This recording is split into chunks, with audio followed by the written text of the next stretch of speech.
अस्सलाम वालेकुम dear student. तो आज हम एक और लेक्चर रिकॉर्ड करेंगे। तो आज हम स्टार्ट कर रहे हैं चैप्टर नंबर 5। चैप्टर नंबर 5 है torque, angular momentum and equilibrium. यह चैप्टर इंटीटेस्ट पॉइंट ऑफ व्यू से इम्पॉर्टेंट है। हर चैप्टर इंटीटेस्ट पॉइंट ऑफ व्यू से इम्पॉर्टेंट है। तो इस चैप्टर में जो हमारा पहला टॉपिक है वो है टाइप्स ऑफ मोशन। तो जैसे आप जानते हैं कि मोशन के 3 टाइप्स होते हैं, इनके हम नाम लिख देते हैं। एक होता है ट्रांसलेटरी मोशन, ठीक है।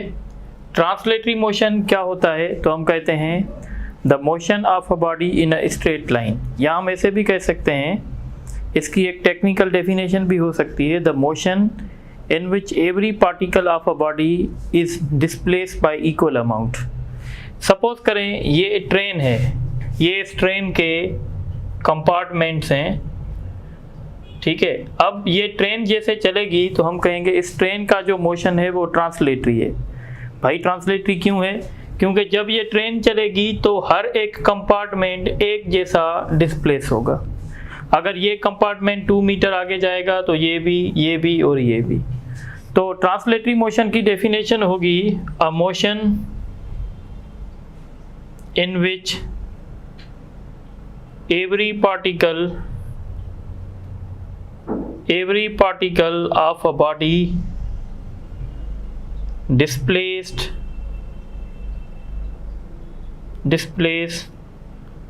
by equal amount. इसके अगर आप एग्जाम्पल लिखना चाहें तो इसके एग्जाम्पल्स हैं। अच्छा, इसकी एक और डेफिनेशन भी होती है। इसकी एक और डेफिनेशन क्या है, आपके बुक में भी लिखी हुई है। सपोज करें ये एक ट्रैक है और ये एक ऑब्जर्वर है, ये एक ऑब्जेक्ट है। तो ये हम कहेंगे एक ऑब्जेक्ट का फ्रेम ऑफ रेफरेंस होगा।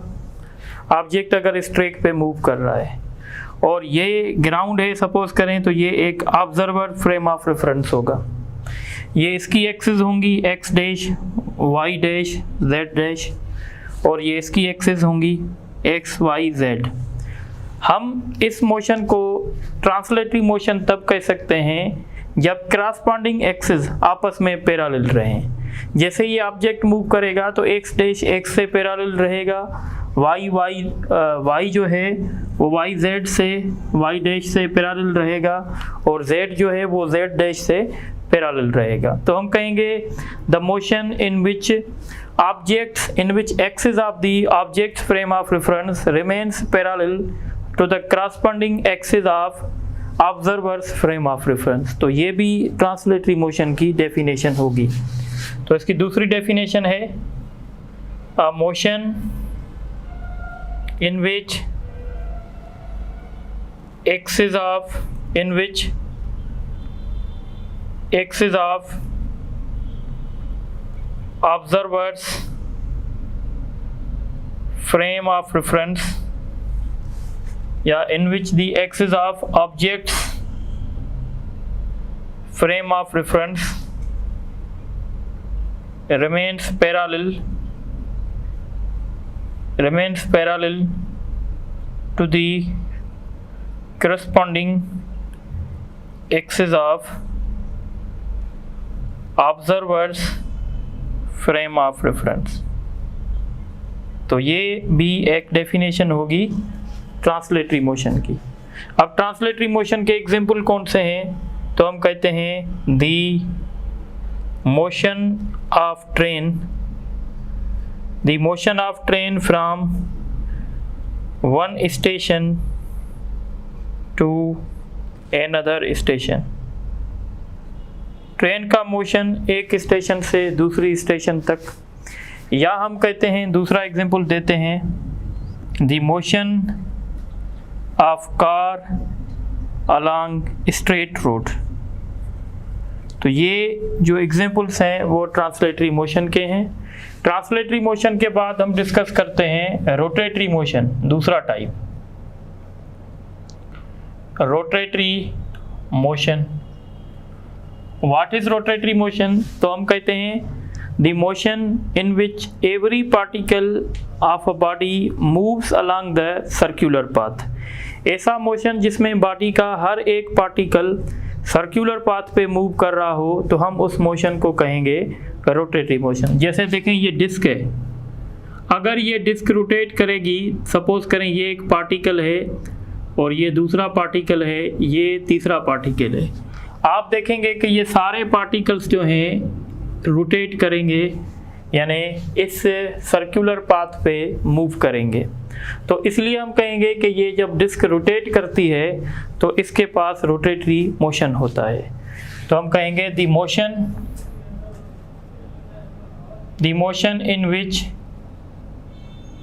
Every particle of a body moves along a circular path। अच्छा, अब यहाँ पे हम एक टर्म डिफाइन करते हैं, इस टर्म को कहते हैं एक्सिस ऑफ रोटेशन। बहुत इंपॉर्टेंट है। एक्सिस ऑफ रोटेशन क्या है? तो एक्सिस ऑफ रोटेशन की हम डेफिनेशन लिखेंगे, the line about which a body rotates। या हम ऐसे भी कह सकते हैं कि when a body rotates,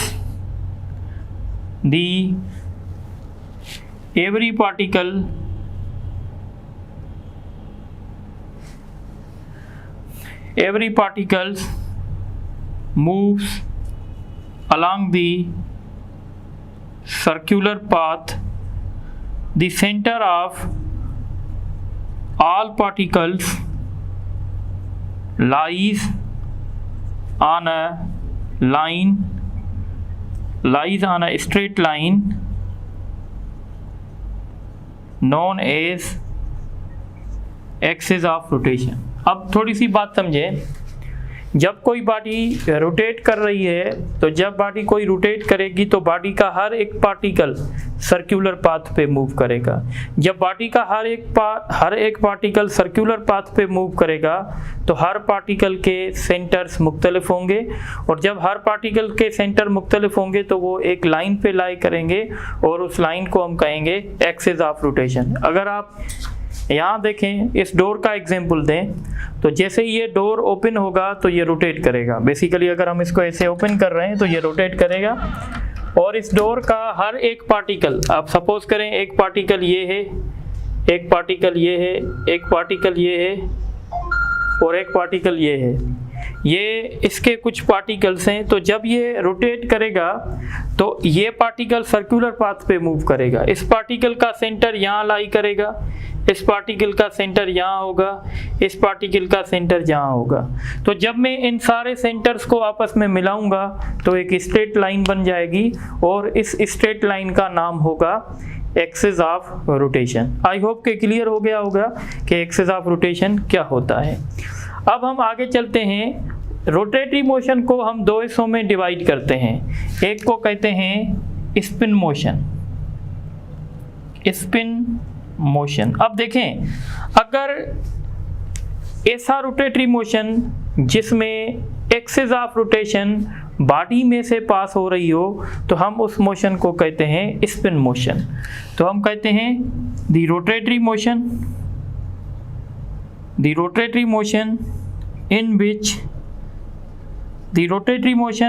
the axis of rotation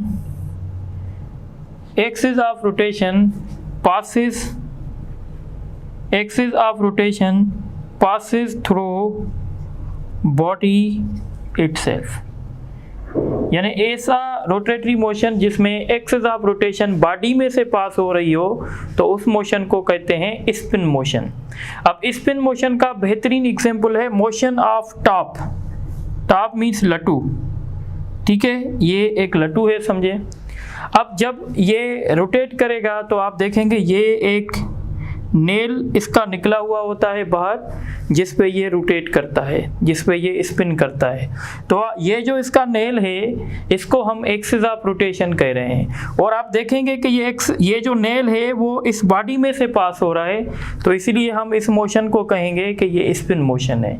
इसी तरीके से जब अर्थ अपनी एक्सिस पे घूमती है, जब अर्थ अपनी एक्सिस पे रोटेट करती है, तो हम उस मोशन को भी स्पिन कहते हैं, क्योंकि उस केस में जो एक्सिस ऑफ रोटेशन होती है वो अर्थ में से पास होती है। तो इसके एग्जांपल्स हैं मोशन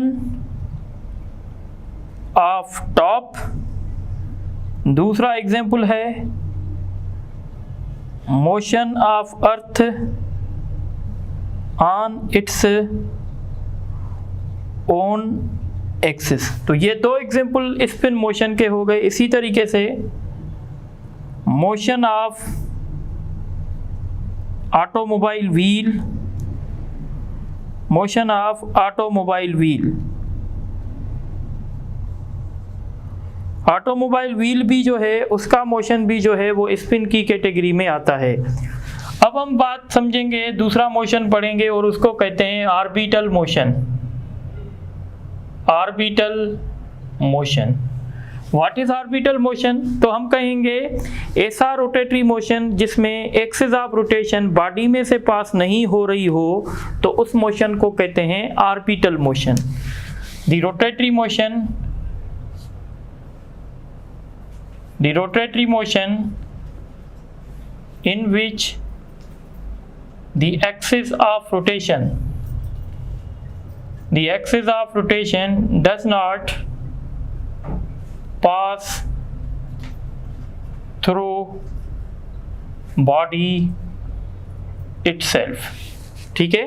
अब ऐसा मोशन जो है उसका एग्जाम्पल अगर हम दें तो हम कहते हैं motion of earth around sun, motion of earth around sun. इस केस में जब अर्थ सन को ऑर्बिट करती है तो इस केस में एक्सिस ऑफ रोटेशन सन होता है। ये सन है एक्सिस ऑफ रोटेशन, और हमारी अर्थ ऐसे रोटेट कर रही है। तो इसका मतलब है हमारी अर्थ जो है इस मोशन में हमारी अर्थ कभी भी अपनी एक्सिस ऑफ रोटेशन को, यानी एक्सिस ऑफ रोटेशन जो है वो अर्थ में से पास नहीं होगी। सन कभी भी अर्थ में से पास नहीं होगा। इस केस में हम इस मोशन को कहेंगे कि ये ऑर्बिटल मोशन है। इस तरीके से मोशन ऑफ सैटेलाइट, तो सैटेलाइट कभी भी हमारी अर्थ को टच नहीं करेगी, तो इसलिए इसका दूसरा एग्जाम्पल होगा मोशन ऑफ सैटेलाइट। तो सैटेलाइट का जो मोशन होगा ये भी ऑर्बिटल मोशन कहलाएगा। इसी तरीके से motion of electron around nucleus, motion of electron around nucleus, so these are the examples of orbital motion। और मोशन का जो तीसरा टाइप होता है इसको कहते हैं ऑसिलेटरी मोशन, ऑसिलेटरी मोशन या वाइब्रेटरी मोशन। इसका दूसरा नाम वाइब्रेटरी भी होता है, ये हम चैप्टर 8 में पढ़ेंगे। ऑसिलेटरी मोशन क्या होता है? तो हम कहते हैं टू एंड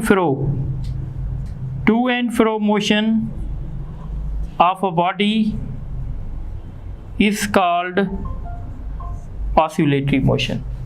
ऑसिलेटरी मोशन जैसे मोशन ऑफ सिंपल पेंडुलम, तो आप देखेंगे ये पेंडुलम दो एक्सट्रीम पॉइंट के बीच में वाइब्रेशन करता है, मूव करता है। तो जब कोई बॉडी दो पॉइंट्स के बीच में मूव करेगी तो हम उस मोशन को कहेंगे कि ये ऑसिलेटरी मोशन है। जैसे आपको पता है motion of atoms in solids में जो एटम होते हैं वो अपनी मीन पोजीशन पे ऑसिलेशन करते हैं। इसी तरीके से आपको पता है एंटेना, कोई एंटेना हमारे पास होती है, उस एंटेना के अंदर इलेक्ट्रॉन्स जो हैं वो ऑसिलेशन करते हैं और उस वजह से इलेक्ट्रोमैग्नेटिक वेव भी बनती है। ये चैप्टर नंबर 16 में पढ़ेंगे। बहरहाल इसके एग्जाम्पल्स अगर आप लिखना चाहते हैं तो लिख लें। Motion of pendulum, number 2 motion of electron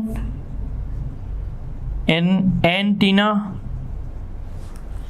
और इसी तरीके से motion of atoms in solids. So these are basically examples of oscillatory motion. तो आप इसको नोट करें तो फिर हम आगे डिस्कस करते हैं।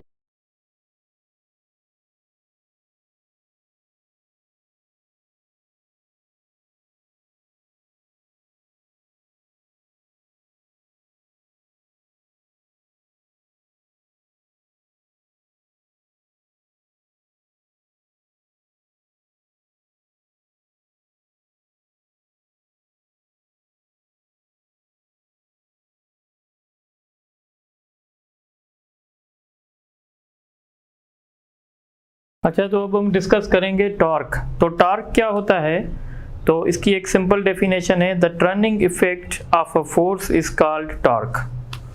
So the turning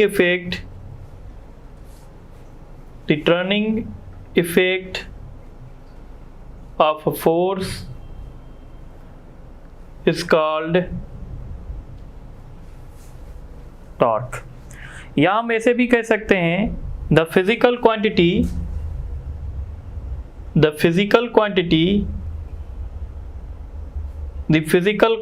which produces angular acceleration, यानी वो फिजिकल क्वांटिटी जो बॉडी में एंगुलर एक्सेलरेशन प्रोड्यूस करे उसको भी टॉर्क कहते हैं।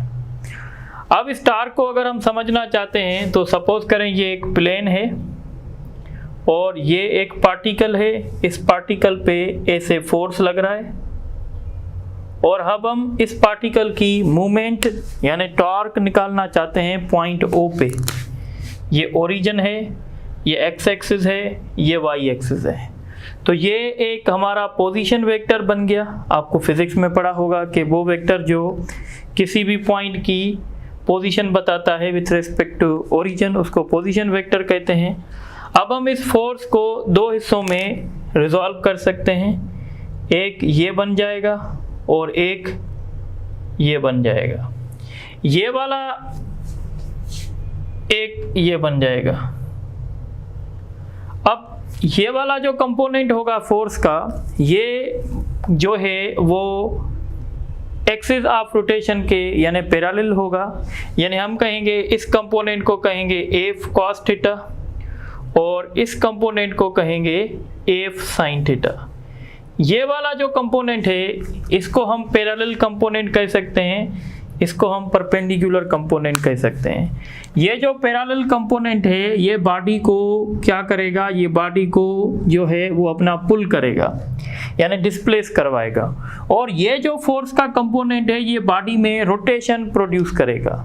तो बॉडी में जो रोटेशन प्रोड्यूस होगी उसका जो मैग्नीट्यूड होगा वो हम थोड़ी देर के बाद डिस्कस करेंगे। बल्कि टॉर्क को हम ऐसे डिफाइन कर सकते हैं कि it is the cross product of position vector and force. So basically torque जो है वो क्रॉस प्रोडक्ट का एग्जांपल है। अब अगर टॉर्क क्रॉस प्रोडक्ट का एग्जांपल है तो इसका मतलब है टॉर्क कौन सी क्वांटिटी होगी? Torque is a vector quantity. ठीक है, तो हम फाइनली टॉर्क को ऐसे डिफाइन कर सकते हैं, it is the cross product of position vector and applied force. अब अगर आप इस पोजीशन वेक्टर को समझना चाहते हैं तो ये पोजीशन वेक्टर बेसिकली क्या है, तो हम कहते हैं दिस इज द वेक्टर, या हम ऐसे कह सकते हैं this is the distance between, ये जो है एक्सिस ऑफ रोटेशन है और ये जो है पॉइंट है जहाँ पे फोर्स अप्लाई हुआ है। तो हम ऐसे भी कह सकते हैं the distance between axis of rotation and the point where force is acting, this is called the position vector। अब अगर हम मैग्नीट्यूड लिखेंगे, ठीक है, तो मैग्नीट्यूड ऑफ टॉर्क हम लिखेंगे आर एफ साइन थीटा, जैसे आप जानते हैं। अगर मैं इसको रीअरेंज करूंगा तो टॉर्क का फार्मूला होगा F R sine theta, F R sine theta. अब थोड़ा सा समझें, ये जो आर साइन थीटा है यानी अगर मैं इसके ऐसे कंपोनेंट्स निकालूं, अगर मैं इस आर को रिजॉल्व करूं तो ये आर वाला कंपोनेंट होगा, यानी एक आर का कंपोनेंट ये होगा, दूसरा आर का कंपोनेंट ये भी होगा। तो ये वाला जो कंपोनेंट है आर साइन थीटा, इसको टेक्निकली हम कहते हैं मूवमेंट आर्म। ठीक है, तो हम टार्क का मैग्नीट्यूड ऐसे कह सकते हैं कि मैं यहाँ पे ऐसे लिखा हूँ, where r sine theta is called movement arm. तो मैग्नीट्यूड ऑफ जो टार्क होगा, मैग्नीट्यूड ऑफ टार्क, तो मैग्नीट्यूड ऑफ टार्क हमें कैसे मिलेगा, तो ये मिलेगा magnitude of force multiplied by movement arm. यानी टॉर्क का मैग्नीट्यूड दो फैक्टर पे डिपेंड करता है। एक फैक्टर होगा कि आपका फोर्स का मैग्नीट्यूड कितना था, और दूसरा फैक्टर होगा कि आपकी मूवमेंट आर्म जो है वो कितनी थी। अगर आप टार्क का मैग्नीट्यूड बढ़ाना चाहते हैं, या तो आप फोर्स का मैग्नीट्यूड बढ़ा दें, या तो आप मूवमेंट आर्म को इंक्रीज कर दें। अब हम ये समझने लगे हैं कि मूवमेंट आर्म क्या है, व्हाट इज मूवमेंट आर्म। तो मूवमेंट आर्म के लिए हम कहते हैं इट इज द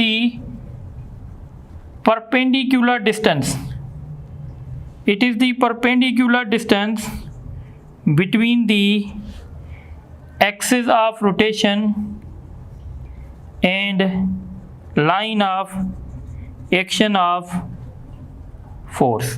ये आप इस तस्वीर में समझ सकते हैं। सपोज करें ये एक्सिस ऑफ रोटेशन है और मैंने फोर्स यहाँ पे अप्लाई किया है, तो ये एक्सिस ऑफ रोटेशन हो गई, ठीक है, और ये जहाँ पे मैंने फोर्स अप्लाई किया है, तो यहाँ से लेकर यहाँ तक ये जो परपेंडिकुलर डिस्टेंस है, इसको हम कहेंगे मूवमेंट आर्म।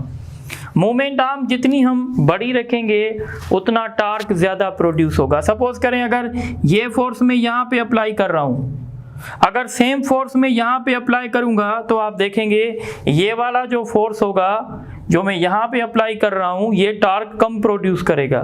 ये फोर्स जो है वो टार्क ज़्यादा प्रोड्यूस करेगा। ये इसलिए ज़्यादा प्रोड्यूस करेगा क्योंकि इस केस में मूवमेंट आर्म ज़्यादा है, और ये सेम फोर्स अगर मैं इस पॉइंट पे अप्लाई करूँगा तो टार्क कम प्रोड्यूस होगा क्योंकि मूवमेंट आर्म जो है कम हो गई है। तो आपने देखा होगा, सपोज करें अगर हमारे पास ये एक व्हील है, ये एक्सिस ऑफ रोटेशन है व्हील की, अगर मैं यहाँ पे फोर्स अप्लाई करूँगा तो आप देखेंगे ज़्यादा टॉर्क प्रोड्यूस होगा। अगर मैं टेंजेंशियल पुश दूंगा तो ज़्यादा टॉर्क प्रोड्यूस होगा, पर अगर यही फोर्स अगर मैं एक्सिस ऑफ रोटेशन पे अप्लाई करूँगा तो आप देखेंगे टॉर्क प्रोड्यूस नहीं होगा, क्योंकि जब एक्सिस ऑफ रोटेशन पे फोर्स अप्लाई होता है तो उस केस में हम कहते हैं हमारी मूवमेंट आर्म जो है वो ज़ीरो हो जाती है। अगर आप इस दरवाजे का एग्जाम्पल ले लें तो देखें, यहाँ पे हम फोर्स अप्लाई कर रहे हैं, इस पॉइंट पे हम फोर्स अप्लाई कर रहे हैं, और ये एक्सिस ऑफ रोटेशन है, तो यहाँ से लेकर यहाँ तक ये वाला जो परपेंडिकुलर डिस्टेंस है इसको हम मूवमेंट आर्म कहते हैं। अगर ये स्पिंडल मैं यहाँ से निकाल के यहाँ लगाऊंगा तो क्या होगा, फिर अगर मैं सेम फोर्स अप्लाई करूँगा तो टार्क इतना प्रोड्यूस नहीं होगा। इसीलिए इसका स्पिंडल बिल्कुल एंड पे रखा जा रहा है ताकि मूवमेंट आर्म ज़्यादा हो। मूवमेंट आर्म अगर ज़्यादा होगी तो हमारा टॉर्क जो है वो ज़्यादा होगा। तो आई होप कि आप मूवमेंट आर्म को समझ गए होंगे। तो मूवमेंट आर्म की डेफिनेशन है, it is the perpendicular distance between the axis of rotation and the line of action of forces. अब अगर आपको टार्क बढ़ाना है तो टार्क बढ़ाने के लिए या तो मैग्नीट्यूड बढ़ा दो फोर्स का, या अगर मैग्नीट्यूड ऑफ फोर्स का नहीं बढ़ा सकते तो आप मूवमेंट आर्म को इंक्रीज कर दो। तो ये बात आपको समझ में आनी चाहिए। अब दूसरी बात ये है, जैसे हमने ऊपर लिखा हुआ है कि टार्क जो है एक वेक्टर क्वांटिटी है, तो लाजमी है इसका डायरेक्शन हम कैसे फाइंड करेंगे। The direction of torque can be determined by using right hand curve rules।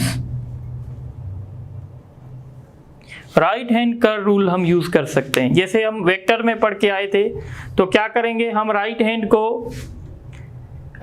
को हम प्लेस करेंगे आर पे और इसको कर्ल करेंगे टुवर्ड्स दी फोर्स। जैसे आप पढ़ के आए थे, सपोज करें अगर ये आपकी एक्सिस ऑफ रोटेशन है, ये आपका जो है वो फोर्स है। तो आप क्या करेंगे, इसको आप रखेंगे R पे और इसको कर्ल करेंगे टुवर्ड्स B पे, तो ये जो थंब होगा ये आपको टार्क का डायरेक्शन बताएगा। तो इस तरीके से भी हम कह सकते हैं। बहरहाल आप इंटीजर्स पॉइंट ऑफ व्यू से याद रखें कि हम टार्क का डायरेक्शन कैसे फाइंड कर सकते हैं। अब दूसरी बात यह है कि टार्क जो है वो वेक्टर प्रोडक्ट है R और F की। अगर हम टार्क का डायरेक्शन चेंज करना चाहते हैं तो टार्क का डायरेक्शन तब चेंज होगा जब या तो हम R का डायरेक्शन चेंज करें या हम F का डायरेक्शन चेंज करें। दोनों में से किसी एक का डायरेक्शन हमें रिवर्स करना पड़ेगा। पर अगर हम दोनों का डायरेक्शन साइमल्टेनियसली रिवर्स करेंगे तो टार्क के डायरेक्शन पे कोई फर्क नहीं पड़ेगा। ये हमने वेक्टर्स में पढ़ा था। सो the direction of torque can be reversed by reversing the direction of R or F। दोनों में से किसी भी एक का डायरेक्शन हमें रिवर्स करना पड़ेगा। पर अगर हम दोनों का डायरेक्शन रिवर्स करेंगे तो फिर टार्क के डायरेक्शन पे कोई फर्क नहीं पड़ेगा। और टार्क निकालने का फार्मूला भी आपने जानते हैं। अगर ये R क्रॉस F है तो आपको पता है हम निकालेंगे मॉड्यूलस, यहाँ लिखेंगे I J और K, यहाँ लिखेंगे RX RY RZ FX FY और FZ और फिर हम इसको आगे सॉल्व करेंगे। तो इस तरीके से हम इस टार्क को समझ सकते हैं। अब दूसरी बात देखें, जो हमेशा रूल ये है कि जो क्लॉकवाइज रोटेशन होती है हम उसको नेगेटिव कंसीडर करते हैं और जो काउंटर क्लॉकवाइज रोटेशन होती है हम उसको पॉजिटिव कंसीडर करते हैं। तो इसलिए हम कहते हैं कि वो टार्क जो बॉडी में क्लॉकवाइज रोटेशन प्रोड्यूस करेगा उसको नेगेटिव लेंगे और जो टार्क बॉडी में काउंटर क्लॉकवाइज रोटेशन प्रोड्यूस करेगा उसको हम पॉजिटिव कंसीडर करेंगे। सो मैं यहाँ पे पॉइंट लिख रहा हूँ, the torque produce counter clockwise rotation in body is taken as positive. The torque produces clockwise rotation in body is taken as negative. इसको हम नेगेटिव कंसीडर करेंगे। तो ये पॉइंट भी क्लियर हो गई। अब एक पॉइंट और आप नोट करें, देखें जो फोर्स एक्सिस ऑफ रोटेशन में से पास होगा, जिस फोर्स की line of action axis of rotation में से पास होगी वो फोर्स बॉडी में कभी भी टार्क प्रोड्यूस नहीं कर सकता। मैं क्या कहना चाहता हूँ, देखें सपोज करें ये एक्सिस ऑफ रोटेशन है और यहाँ पे मैं कह रहा हूँ ये एक फोर्स ये से अप्लाई हुआ, दूसरा फोर्स ऐसे अप्लाई हुआ, तीसरा फोर्स ऐसे अप्लाई हो रहा है और फोर्थ फोर्स जो है वो ऐसे अप्लाई हो रहा है। अब आप ये F1 है सपोज करें, ये F2 है, ये F3 है, ये F4 है और ये इसकी एक्सिस ऑफ रोटेशन भी है। तो अगर मैं आपसे पूछूं इनमें से कौन से फोर्स हैं जो बॉडी में टार्क प्रोड्यूस नहीं कर सकते, तो याद रखिएगा F1 टार्क प्रोड्यूस कर सकता है क्योंकि इसकी जो एक्सिस ऑफ रोटेशन है, इसकी इस फोर्स की जो लाइन ऑफ एक्शन है वो एक्सिस ऑफ रोटेशन में से पास नहीं हो रही। ये पूरी जो लाइन है ना, ये पूरी लाइन इसकी ये कहलाएगी एक्सिस ऑफ रोटेशन। इस तरीके से अगर आप यानी F1 रोटेशन प्रोड्यूस करेगा, टार्क प्रोड्यूस करेगा, F3 भी करेगा, बाकी F2 और F4 बॉडी में रोटेशन प्रोड्यूस नहीं कर सकते क्योंकि इसकी जो लाइन ऑफ एक्शन होगी फोर्स की वो एक्सिस ऑफ रोटेशन में से पास होगी। इसी तरीके से इस फोर्स की जो एक्सिस ऑफ रोटेशन जो लाइन ऑफ एक्शन होगी वो भी एक्सिस ऑफ रोटेशन में से पास होगी। तो याद रखिएगा when the line of action of a force is passing through the axis of rotation of body, then the force cannot produce torque, तो फिर वो फोर्स बॉडी में टॉर्क प्रोड्यूस नहीं कर सकता। तो ये पॉइंट भी क्लियर हो गई। अब एक और पॉइंट देखें जो सिंपल बात है कि टॉर्क जो सिंगल फोर्स प्रोड्यूस करता है वो हमेशा चॉइस ऑफ एक्सिस पे डिपेंड करता है। देखें ये फोर्स है ना F2, अगर आप कह रहे हैं ये आपकी एक्सिस है, सपोज करें P, अगर आप P पॉइंट पे टॉर्क फाइंड करना चाहते हैं और अगर आप Q पॉइंट पे टॉर्क फाइंड करना चाहते हैं, सपोज करें मैं कंसीडर करता हूं कि एक फोर्स है अभी, तो अगर मैं इस एक फोर्स का पॉइंट P पर टॉर्क फाइंड करूंगा तो जीरो आएगा। क्यों जीरो आएगा? क्योंकि जब मैं पॉइंट P पर टॉर्क फाइंड कर रहा हूं तो मेरी axis of rotation point P है और इस पॉइंट P पर फोर्स की लाइन ऑफ एक्शन पास हो रही है। पर अगर इसी फोर्स का टॉर्क मैं Q पे फाइंड करूंगा तो Q पे कुछ ना कुछ टॉर्क जरूर होगा। तो इसका मतलब है कि जब भी हम टॉर्क निकालेंगे तो हम सबसे पहले चूज करेंगे कि हम कौन सी पॉइंट पे टॉर्क निकालना चाहते हैं। तो इसीलिए हम कहेंगे the torque produced by force, the torque produced by force depends upon the choice of origin। तो चॉइस ऑफ ओरिजिन पे डिपेंड करेगा। अब एक बात और भी हम देख लेते हैं, हमें कैसे पता चलेगा कि कौन सा फोर्स क्लॉकवाइज रोटेशन प्रोड्यूस करेगा और कौन सा फोर्स जो है वो काउंटर क्लॉकवाइज रोटेशन प्रोड्यूस करेगा। अब देखें ये एक फोर्स ये है, इस फोर्स को मैं कह रहा हूँ F1 और दूसरा फोर्स है F2 और इस साइड पे एक फोर्स है जिसका नाम है F3 और इस फोर्स का नाम है F4। अब मैं यहाँ पे एक टेबल भी बना लेता हूँ और इस टेबल में हम बात करेंगे, एक फोर्स है और ये क्लॉकवाइज होगा और ये काउंटर क्लॉकवाइज। या हम ऐसे कह सकते हैं left side of axis of rotation, left side of axis of rotation और इसी तरीके से right side, right side of axis of rotation और फोर्स, ये फोर्स है और इसी तरीके से हम बात करेंगे रोटेशन की। अब आप समझें कि हमारा फोर्स जो था वो अपवर्ड है, वो हमारा एक फोर्स है जो अपवर्ड है और वो फोर्स हम सबसे पहले कंसीडर करते हैं कि लेफ्ट साइड पे एक्ट कर रहा है। अगर ये फोर्स है, ये फोर्स F1 ये हमारा लेफ्ट साइड पे एक्ट कर रहा है और ये फोर्स अपवर्ड है, तो ये बॉडी में रोटेशन ऐसे प्रोड्यूस करेगा। तो इस रोटेशन को हम कौन सी रोटेशन कहेंगे?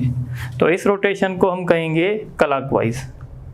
तो आपने देखा कि हमारा फोर्स अपवर्ड था और हमारा फोर्स जो था left side of axis of rotation था। अगर लेफ्ट साइड होगा तो वो रोटेशन प्रोड्यूस करेगा क्लॉकवाइज, और अगर यही फोर्स अगर डाउनवर्ड होगा, यही फोर्स अगर डाउनवर्ड होगा और left side of axis of rotation होगा तो ये रोटेशन ऐसे प्रोड्यूस करेगा और इस रोटेशन को हम कहेंगे कि ये काउंटर क्लॉकवाइज है। तो ये होगा काउंटर क्लॉकवाइज और फोर्स हमारा अपवर्ड ही है, पर अब फोर्स हमारा कहाँ लग रहा है? राइट साइड पे। तो जब फोर्स हमारा राइट साइड पे लगेगा, फोर्स हमारा अपवर्ड होगा, तो अब ये रोटेशन कैसे प्रोड्यूस करेगा? देखें ऐसे, इस रोटेशन को हम कहेंगे काउंटर क्लॉकवाइज। और अगर ये फोर्स हमारा डाउनवर्ड है पर ये फोर्स हमारा राइट साइड पे लग रहा है तो ये रोटेशन प्रोड्यूस करेगा क्लॉकवाइज। तो ये कुछ आपको याद रखने पड़ेंगे, ठीक है। इस तरीके से अब हम नेक्स्ट कॉन्सेप्ट डिस्कस करेंगे, पर नेक्स्ट कॉन्सेप्ट डिस्कस करने से पहले आप ये नोट कर लें, तो फिर हम नेक्स्ट कॉन्सेप्ट डिस्कस करते हैं। अच्छा, अब हम बात करेंगे कपल की। तो कपल क्या है? तो हम कहते हैं it is the pair of forces having equal magnitude, opposite direction and acting on two different points.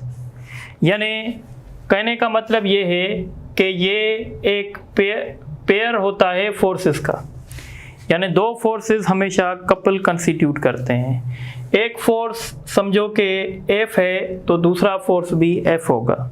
दोनों फोर्सेस का मैग्नीट्यूड सेम होगा, दोनों फोर्सेस का डायरेक्शन अपोजिट होगा, यानी एक अपवर्ड एक्ट करेगा तो दूसरा डाउनवर्ड एक्ट करेगा, और इन दोनों फोर्सेस की जो लाइन ऑफ एक्शन होगी वो डिफरेंट होगी। एक फोर्स की लाइन ऑफ एक्शन ये है, दूसरे फोर्स की लाइन ऑफ एक्शन ये है। मतलब कहने का ये है कि अगर ये फोर्स मैं यहाँ रखूँगा ना ऐसे, तो ये कपल प्रोड्यूस नहीं करेगा। कपल प्रोड्यूस करने के लिए लाजमी है कि दोनों फोर्सेस डिफरेंट पॉइंट पे एक्ट करें। अगर एक फोर्स पॉइंट ए पर एक्ट कर रहा है तो दूसरा फोर्स पॉइंट बी पर एक्ट करना चाहिए, यानी दोनों की पॉइंट ऑफ एक्शन या लाइन ऑफ एक्शन डिफरेंट होनी चाहिए। बहरहाल लिख लेते हैं, two forces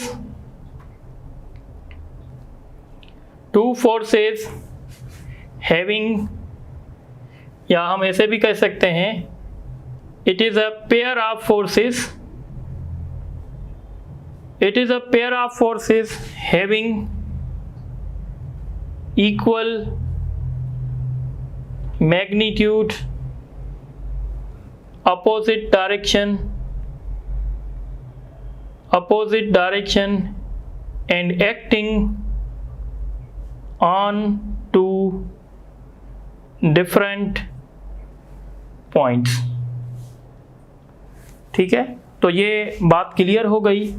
अब दूसरी बात आपको ये समझनी है कि जो फोर्सेस कपल बनाते हैं उनका वेक्टर सम जो है वो ज़ीरो होता है, उनका वेक्टर सम ज़ीरो होता है। सो हम कहते हैं the vector sum of forces constitute a couple is zero, but their effect is different।